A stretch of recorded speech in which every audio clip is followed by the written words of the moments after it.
मैं types of youth की शुरुआत करता हूँ। मेरी नज़र में 5 जो है वो किस्में हैं अडल्ट्स की पाकिस्तान में।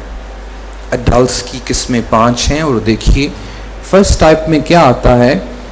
फर्स्ट टाइप में ऐसे नौजवान जिनकी सोच ये है कि वो वर्ल्डली एजुकेशन के पीछे पड़े हुए हैं। एक किस्म उनकी ये है। आप भी मुझसे एग्री करेंगे। अगर आपको लगे कि बहुत सख्ती वाला सवाल है, मुझसे इंतज़ार नहीं हुआ जा रहा, तो आप मुझे रोक के सवाल कर सकते हैं। अगर आप डिसएग्री करते हैं या कोई चीज़ क्लियर नहीं होती आपसे, तो आप बीच में आकर अपना हाथ खड़ा करके तो मुझसे सवाल पूछ सकते हैं। एक किस्म नौजवानों की ये है जो दुनियावी तालीम के पीछे पड़ी हुई है, दुनियावी कंफर्ट्स के पीछे पड़ी हुई है, और उनका एम भी जो है, उनकी जो प्लानिंग है वो प्रॉपर होती है। कुछ इस तरह के हैं। अब उनकी परसेंटेज जो है वो मैं आपको नहीं बता सकता, लेकिन आपको मुआशरे में जो है वो मिलेगी। एक तो उनकी नीयत ये है। अब वो करते क्या है सुबह शाम। शायद मेरी प्रेजेंटेशन में थकावट भी महसूस हो, लेकिन मेरी कोशिश है कि मैं इसको डिटेल में जाके आप लोगों को समझा सकूं। अब ये ऐसे लोग हैं जिनका टारगेट बहुत पक्का होता है। इन्होंने बहुत मेहनत भी करनी है, पढ़ाई भी हासिल कर रहे हैं, लेकिन एक इन्होंने टारगेट बनाया, बस उसके पीछे सब कुछ छोड़ के लगे हुए हैं। इनकी दिन और रात सिर्फ उस मकसद के लिए होती है, और वो मकसद उनका दुनियावी तालीम हासिल करना। दुनियावी तालीम हासिल करना बहुत लाजमी इसलिए है कि ये हासिल करने के बगैर वो अपना टारगेट ले नहीं सकते।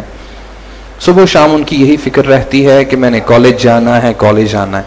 यहाँ पे मैं आपको ये बता दूं कि ये जो यूथ है, मैं स्कूल चिल्ड्रन की बात नहीं कर रहा, कॉलेज गोइंग स्टूडेंट्स की बात कर रहा हूँ। वो बच्चे जो शऊर रखते हैं उनकी बात कर रहा हूँ। वो बच्चे जिनको कोई इल्म नहीं है, जिनको सही और बुरे की समझ नहीं है, मैं उन लोगों की बात नहीं कर रहा हूँ। ये भी चीज़ ध्यान में रखिएगा कि ये वो नौजवान हैं जिनको शऊर है, कॉन्शियस जो है वो उनका उठ गया हुआ है। उन्हें सही और बुरे की पहचान तो कम से कम शायद ना हो, लेकिन वो ज़मीर उनका मलामत लाजमी करता है कि ये चीज़ सही और गलत है। मैं उन लोगों की बात कर रहा हूँ।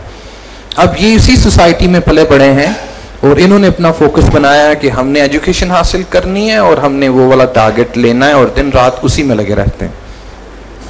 इनकी ड्यूटीज़ क्या हैं?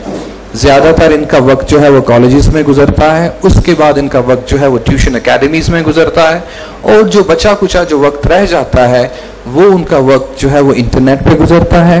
इसके अलावा अगर उनके पास कोई वक्त रह जाता है तो मोबाइल फ़ोन के साथ उनकी शादी जो है वो छोटी उम्र में ही कर दी जाती है, जो वो अपनी बीवी को छोड़ नहीं सकते हैं। इसके अलावा अगर उनको कोई वक्त मिलता है तो वो अपने दोस्तों में रहते हैं, अपनी पढ़ाई को डिस्कस करते हैं, अपने एक्सपेरिमेंट्स को डिस्कस करते हैं, क्योंकि टारगेट जो है वो बहुत हाई लेके आए होते हैं। लेकिन कहीं कहीं ये दीनी तालीम से लाइल्मी नहीं रखते हैं। इनको ये पता है कि नमाज भी कोई एक ऐसी चीज़ है, पढ़ लेनी चाहिए। इनको ये भी पता है कि ईद की नमाज भी होती है, वो भी पढ़ लेनी चाहिए, और ख़ास तौर पर जुमा तो बिल्कुल ही नहीं छोड़ना चाहिए। इनमें इस्लाम जो है वो 5 to 10% जो है कहीं ना कहीं छुपा हुआ है, क्योंकि ये अपने आप को मुसलमान भी कहते हैं। इनकी एक्टिविटीज़ ज़्यादा डिस्कस इसलिए नहीं कर रहा कि इसके लिए बहुत ज़्यादा वक्त लगेगा। फिर होता क्या है, ये सारा कुछ करने के बाद इनको डिग्रीज मिल जाती हैं और अपने मकसद में ये कामयाब हो जाते हैं। अपने मकसद में कामयाब होने के बाद इनको हाई पावर्ड जॉब जो है वो मिल जाती है, बहुत ऊंचे लेवल पे इनको नौकरियां मिल जाती हैं। वो अपना जो इनका टारगेट है उसको अचीव कर लेते हैं। उसकी मिसाल भी मैंने सामने रखी हुई है आपके, और उसकी मिसाल में डॉक्टर्स हजरात हैं, इंजीनियर्स हैं, पायलट्स हैं, CSS ऑफिसर्स हैं, बिजनेसमैन हैं, मैनेजर्स हैं, और जितने भी हाई पोस्ट के जॉब हैं उसमें आर्मी ऑफिसर्स भी आ जाते हैं। वो सिर्फ अपनी ज़िंदगी को दुनियावी ज़िंदगी तक महदूद रखते हैं, लेकिन वो ये कतन नहीं कह सकते कि हम इस्लाम से हट के कोई बात कर रहे हैं या इस्लाम का हम लिहाज नहीं रख रहे हैं। इस्लाम उनके लिए मेरी नज़र में बिल्कुल इस तरह से ही है कि ये अगर मेरा पूरे का पूरा जिस्म है तो मैंने एक छोटा सा बैज लगाया हुआ है, छोटा सा बैज जिसके ऊपर कलमा लिखा हुआ है, वो उनकी ज़िंदगियों में पूरी जिस्म का हिस्सा मेरा देख लीजिए, जो कि 80-90% दूसरे लिबास से ढका हुआ है, और निशान यहाँ पे एक बैज का इतना सा है, वो शायद 10% आपको नजर आए या 5% नजर आए। इस्लाम वर्ल्डली लाइफ बहुत ज़्यादा है और दीनी ज़िंदगी उनकी ज़िंदगियों में, लाइफ उनकी ज़िंदगियों में नहीं है। एक तो टाइप ये हुई। दूसरी टाइप ऐसी है कि जो दुनियावी इल्म के तो पीछे पड़े हुए हैं, कंफर्ट्स के पीछे पड़े हुए हैं, लेकिन उनकी प्लानिंग नहीं होती। पहली टाइप ये थी कि उनकी प्लानिंग है, दूसरी टाइप ये है कि उनकी प्लानिंग बिल्कुल नहीं है। यहां पे मैं एक हदीस कोट करता चलूं तो शायद मुझे आगे जाके याद ना रहे, जिसमें हुज़ूर सल्लल्लाहु अलैहि वसल्लम कहते हैं कि ऐसा बंदा जिसने दुनियावी तालीम इस मकसद के लिए हासिल की कि वो सिर्फ वर्ल्डली प्लेयर को सामने रख रहा है, जिसमें खास तौर पर अल्लाह ताला की खुशनुदी शामिल नहीं है, तो वो बंदा जन्नत की खुशबू भी नहीं पा सकेगा। टाइप 1 अपनी एजुकेशन किस लिए हासिल कर रहा है कि दुनिया का कंफर्ट मिले। दुनिया के कंफर्ट लेने में कोई हर्ज नहीं है, दुनिया में ज्यादा पैसा कमाने में कोई हर्ज नहीं है, लेकिन उनकी इंटेंशन पे डिपेंड करता है कि मैं एजुकेशन हासिल क्यों कर रहा हूं। अगर तो वो साहिब या वो लोग एजुकेशन इसलिए हासिल कर रहे हैं कि इसमें अल्लाह की रजा है, तो उनको काम देगी, अदरवाइज दुनिया में काम देगी, आगे काम नहीं देगी। ये वो साहिब हैं, ये वो यूथ है जिनको अल्लाह के प्लेयर का बिल्कुल नहीं पता है। वो सिर्फ दुनियावी जिंदगी के पीछे पड़े हुए हैं और इस्लाम को पशेपुष्ट रख दिया हुआ है।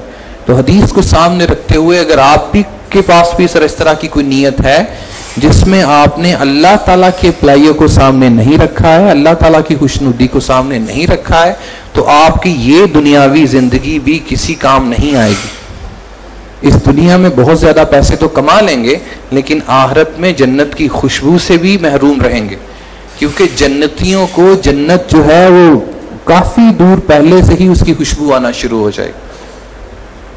दूसरी टाइप, इनकी एक्टिविटीज क्या हैं यूथ की पाकिस्तान में? सुबह उठते हैं, कॉलेज जाते हैं, कॉलेज में सही तरह से पढ़ाई नहीं करते हैं, गैसेस वगैरह के पीछे रहते हैं और हर बुरे काम में पहल करते हैं। अब बुरा काम, झूठ बोलना भी बुरा काम है।